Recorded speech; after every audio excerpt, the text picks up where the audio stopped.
Elias Mercer had been standing in the same position for 3 hours and 17 minutes, which was nothing compared to his record of 6 hours during the Treaty of Andari signing, but still long enough that his left foot had gone numb. He didn't move. Moving would draw attention, and the entire point of his job was to be a piece of very alert furniture. Around him, the Hall of Celestial Waters lived up to its name. Water cascaded down crystalline walls in patterns that somehow never made sound, and the ceiling shifted between representations of different star systems in a display that probably cost more than Earth's entire defense budget. The Valthine Imperial Court was in full ceremonial mode for the Festival of Ascending Stars, which meant everyone was wearing their most elaborate robes, and their skin was shifting through colors that Elias had spent months learning not to stare at. The Valthine were beautiful in that untouchable, elegant way that made humans look like they'd just crawled out of a particularly muddy pond. Their long, swept-back ears could express more emotion than most species managed with their entire faces, and their color-changing skin was apparently tied to complex social and emotional cues that Elias was still only halfway decent at reading. He was good at his job, though.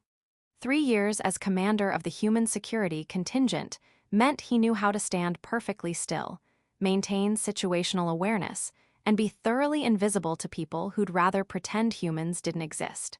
The Valthine tolerated humanity's presence in the Galactic Coalition the way you tolerate a neighbor's loud music, with polite disdain and the hope it'll quiet down eventually.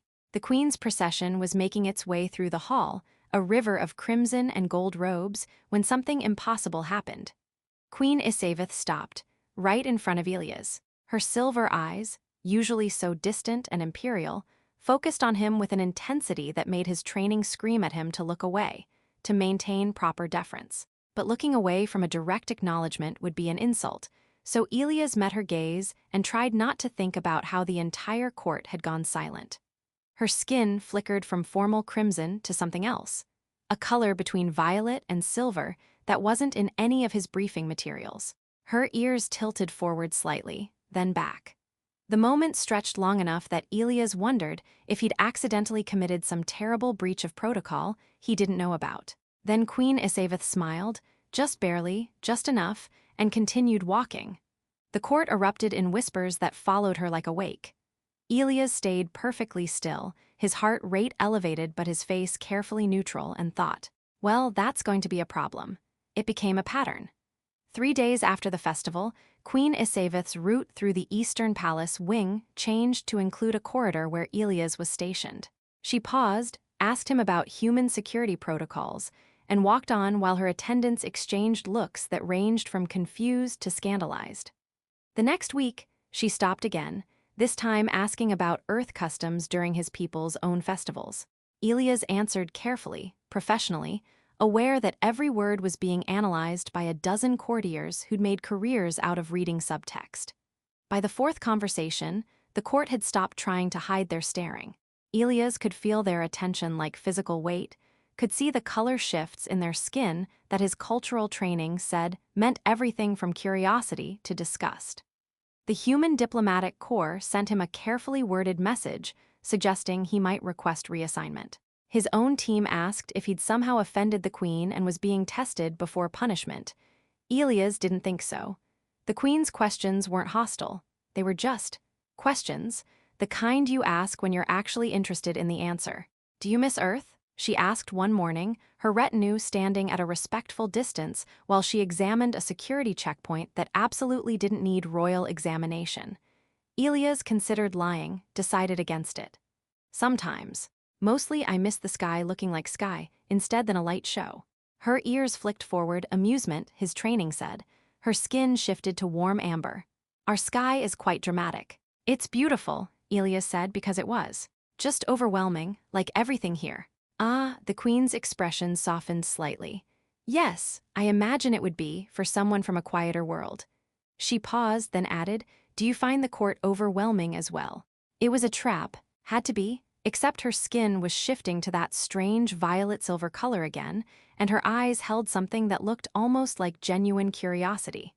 "Sometimes," Elias admitted, "but I'm good at being overwhelmed quietly." The Queen laughed, actually laughed, a sound like crystal bells that made her attendants look like they might faint. "I suspect you're good at many things quietly, Commander Mercer."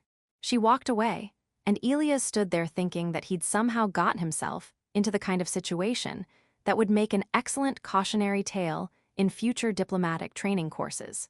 The summons came through official channels, delivered by a palace administrator whose skin was cycling through colors that Elias was pretty sure meant, "This is deeply irregular, and I'm judging everyone involved." Commander Mercer was requested, not ordered, requested, to attend the Queen in her private gardens at sunset. Alone, Elias arrived in full dress uniform, prepared for dismissal or worse. The gardens were less dramatic than the rest of the palace, filled with plants that actually looked like they'd evolved naturally rather than being designed by committee. He found Queen Isaveth standing among flowers that glowed softly in the fading light, her robes simple for once, her skin shifting through colors too quickly for him to read. "You're wondering if you've done something wrong," she said without turning around. "The thought crossed my mind, Your Majesty." "Isaveth, here in private you may call me Isaveth." She turned, and her expression was complicated in ways Elias didn't have words for. "I asked you here because I owe you an explanation for my behavior, which has been unconventional." "You don't owe me anything." "Perhaps not." Her skin settled into deep blue, sadness, Elias knew. "But I find myself wanting to explain anyway. You've been at court for 3 years, Commander. In that time, you've watched everything and judged nothing. You stand in corners and see things that people forget guards can see. And you're kind, in small ways you probably don't realize. You moved a chair for Lady Thessa when her leg was injured, even though she'd never acknowledge a human's existence.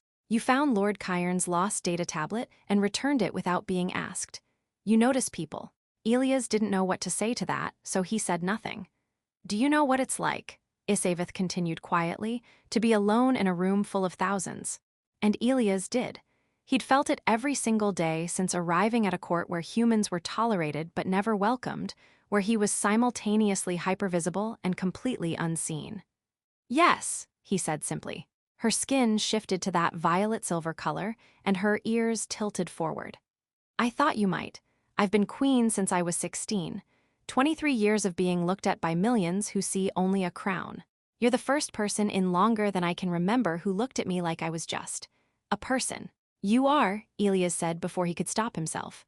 "A person who happens to wear a crown, but still a person." Isaveth smiled, genuine and unguarded. "That might be the most seditious thing anyone's said to me in years, Commander." "Elias, if you're Isaveth here, I'm Elias." And there, in a garden glowing with bioluminescent flowers, something shifted between a lonely queen and a quiet guard who'd learned to see past titles and protocols to the truth underneath. The court's reaction was immediate and catastrophic. Within days of Isaveth's announcement that Commander Mercer would head her personal security detail, formal complaints flooded in from noble houses who'd never bothered to acknowledge Elias' existence before. The human diplomatic corps sent increasingly frantic messages suggesting reassignment would be best for coalition relations. Cultural analysts gave interviews predicting disaster. Even Elias' own team looked at him with expressions that wavered between awe and pity. "You could request transfer," Dr. Amara Chen, the human ambassador, told him during an emergency meeting. "No one would blame you. This is politically untenable." Elias thought about Isaveth standing alone in her garden, her skin shifting through colors of loneliness. "With respect, Ambassador, no. They're calling for your removal. Some are calling for worse. Then they'll have to call louder." Elias kept his voice level. "The Queen made a decision. I'm not going to undermine it by running away." The formal court session, where Isaveth confirmed his appointment, was the most uncomfortable 3 hours of Elias' life. And that included the time he'd been shot during a border skirmish on Kepler 442b. He stood beside the throne, while nobles who'd pretended he was invisible now stared at him with open hostility. Isaveth weathered it all with perfect composure, her skin locked in formal crimson, her expression serene.